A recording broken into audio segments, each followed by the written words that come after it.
I'm taking over, that's a promise, not a threat.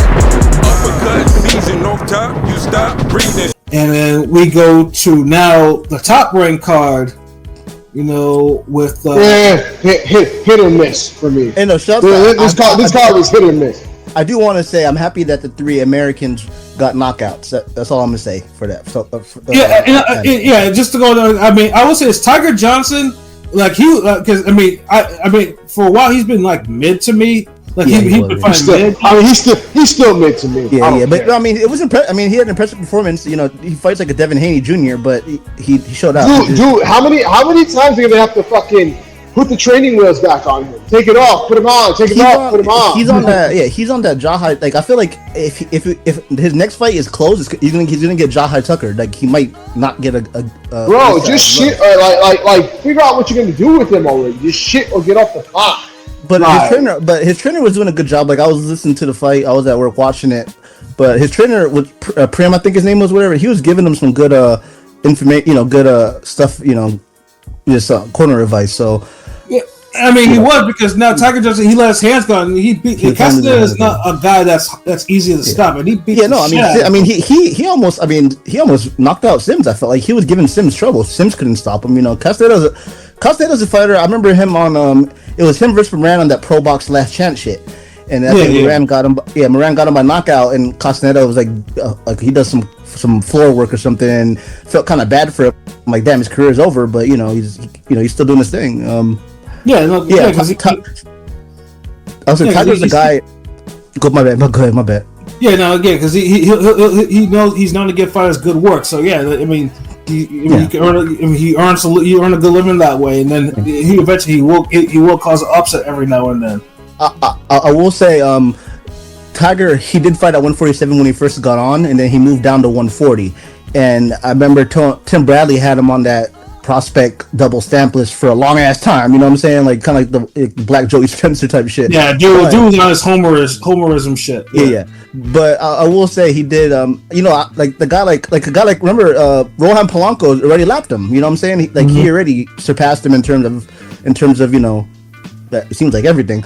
But I will say that was a good a promising performance for Tiger. We'll see what's next for him. Hopefully he continues off of that for sure. Yeah.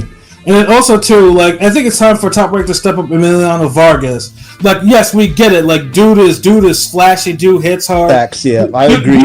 I agree. His father reincarnated in certain aspects, but but it's time to step up his competition now. Everybody praised the performance. Like, it's kind of funny all the comments praising performance. I'm like, I mean, yeah, he was impressive, but give him a name. Are you gonna give him a name or what? Like, what the fuck are you doing? Like, yeah. It was a nice knockout, but it's just like it was expected. Like, yeah, dude is clearly ready for it. Like, I don't know why Top Rank. I mean, Top Rank will, gave Keyshawn all tough competition, but again, someone that's probably similar that can probably handle it, they're not giving him. I don't know what it is, or maybe his father's rejecting it. I don't know. Maybe it's a little bit of nepotism and a little bit of the otherism. No, but I know he's talking big shit. I'm not trying to hate on him. You know, he's a young. I like the Vargas kids; they seem cool. But he's hitting on Keyshawn, talking about all this stuff. I'm like, Keyshawn got his sisters singing the anthem, got his brothers on the card. Like, what do you talk? Like, what do you mean you got more emotion than him? Like, I know it seems like he's just trying to clout. He's trying to clout chase off Keyshawn. He ain't never. Yeah, I mean, he's trying. Like, he said he got more money, but I mean, that's what it is. I mean, that's just boxing shit. Niggas just be talk. I think him versus Mason's the fight, maybe down the line. But even though I think Emiliano Vargas is at 140 now, but Abdullah probably gonna move up soon. So I mean, that's the fight maybe down the line they can make. But Keyshawn you're not ready for Keyshawn, so I don't know why you're bringing him up. No, but one person though who I'm kind of concerned that is Shushu. Now I'm not gonna Shushu like he showed out against Vivas, and Vivas though I'm not concerned. Because clearly, dude is labored. Like he's draining himself to make this weight now. Like it's clear. But he was effective. But it's clear. Like I mean, I don't know how many times he's gonna be able to drain himself. Like it's time for Shushu to get a title shot. If that's the case, I think he still has a couple of fights left in him in 126 before it just But I agree he's gonna have to move up soon. But I think he has another fight or two left. of like quality fights where before the weight drain just becomes unbearable.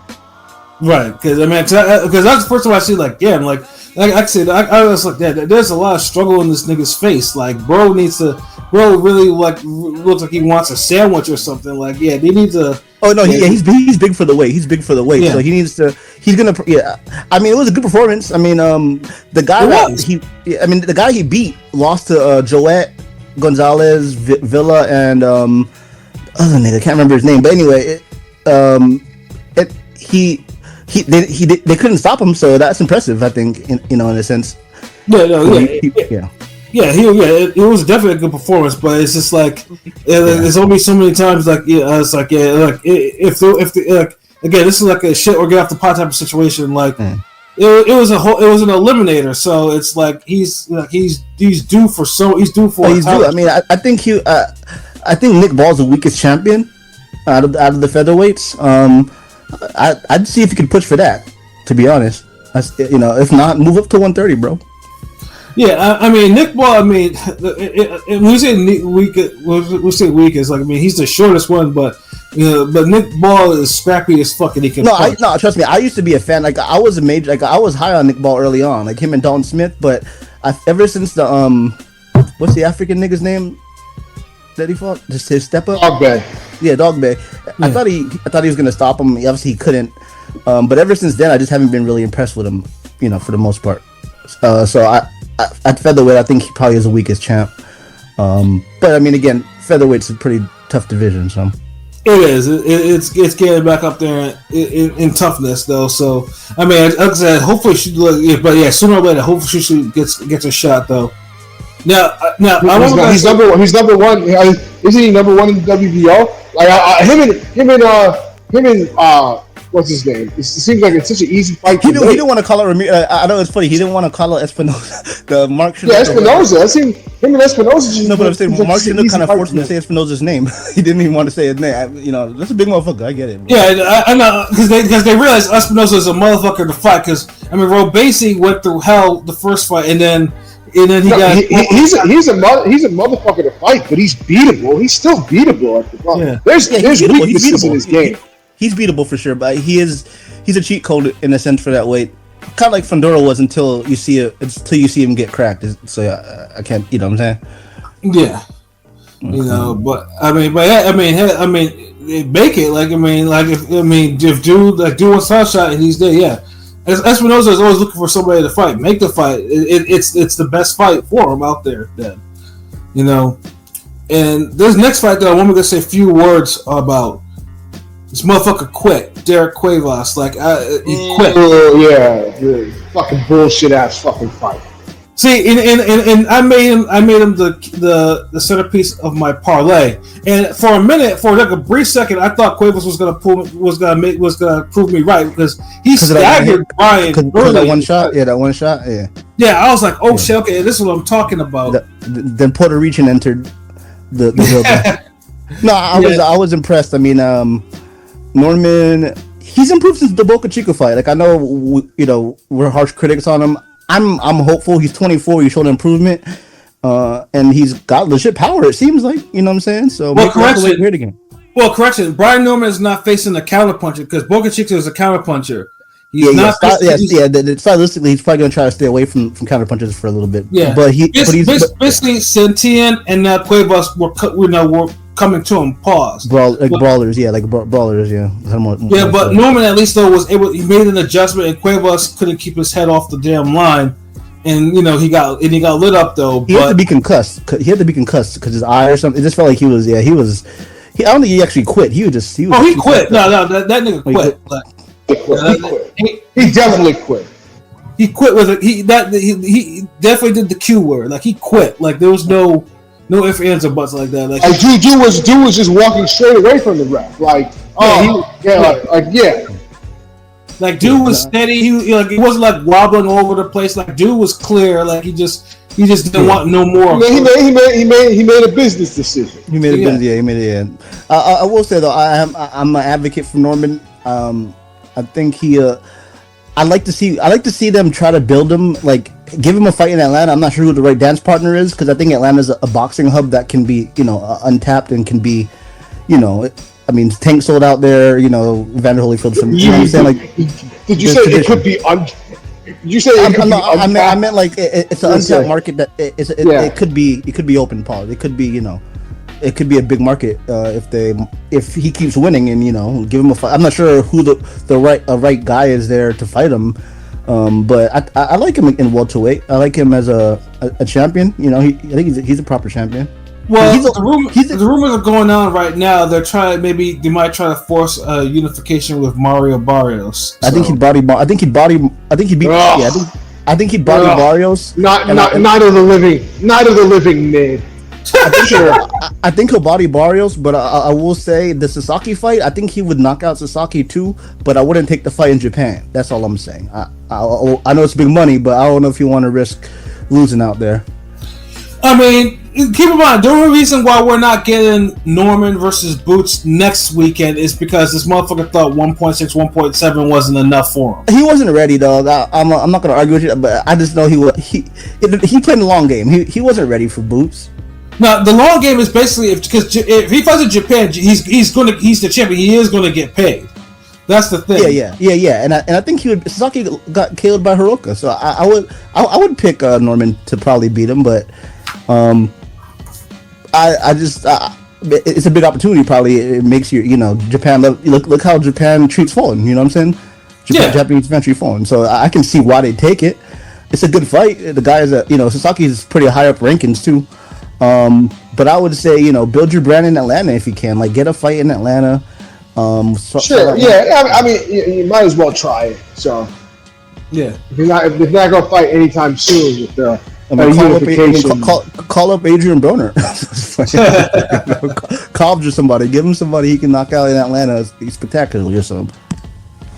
Yeah. So he like I said, he avoided the wrath of the boxing gods for not taking that Boots fight, but Cuevas is now his name is mud to me. Like he's gone. Like I'm over thinking like because I watched Dude's highlights and I'm like he could trouble him, but he decided he made a business decision. So the only Cuevas I acknowledge is Pepino. Exactly. Yeah. No. Yeah. Well, you're done for now. Like I don't do quitters. But yeah. Now the main event though was slightly disappointing to me, and it was largely not because of Mayer, but because of Sandy Ryan. Where at least in the first fight, I felt like Sandy, I think the paint thing, like she was fighting like she had she was fighting like she had an edge about her fighting. This one, I don't know what. I think she was just satisfied just taking ass whooping. I don't know. It kind of just felt like a continuation of the fucking second half of the first fight. If I'm being honest, like I don't know, it just didn't feel like at that by that point. I felt like Mayer already had her down, like already knew what to expect this time. So yeah, it was easier for her. Yeah, I mean Mayer though, for things too, is Mayer for the type of hard fights that she has, you would think that she would get at least a knockout or a stoppage on one of these bras. Like not like if she fought hard against Ryan, like, and Ryan just seemed like she just went through the motions. And so yeah, so we didn't get like it was a cool fight, but it was definitely not the fight of the year level that the first fight was. Like Mayer pretty much put hands on Ryan. And Ryan was like, it didn't seem like she had any, like, she didn't have a lot of fire in this fight, which was the disappointment in that. But yeah, though, Mayer, I'll say this though, Mayer though, like she willingly puts herself in some hard fights though. But goddamn, she's got to drop somebody soon, like knock somebody out or knock somebody down at least. All right, this is what I expect. I don't expect any more than this. So. Yeah, no, but she did her thing though. Like she ran it back after the first fight, with the whole bad blood and K Karoma and all that, and she put her, she put her foot in Sandy Ryan's behind. So you gotta respect that. So I can't, Ryan is just like, if I hope maybe she should either take some time off or get a soft touch or whatever to get her mind right back on business. But yeah, she was disappointed because I would have thought she would have fought with some real fire. But yeah, she got picked apart, and that was just that. So, yep, that was the end of her chapter. Yeah. But like I said, it was a fairly entertaining weekend of boxing, so I can't complain all that much or whatever. I wasn't disgusted, with the exception of Cuevas credit. That was the only disgusting part this weekend because I made him the centerpiece of my parlay, and he couldn't even give me he could at least knock the guy down at least once or something or twice to really get my hopes up. Dude felt he had one good moment and then quit. So yeah, no, fuck him.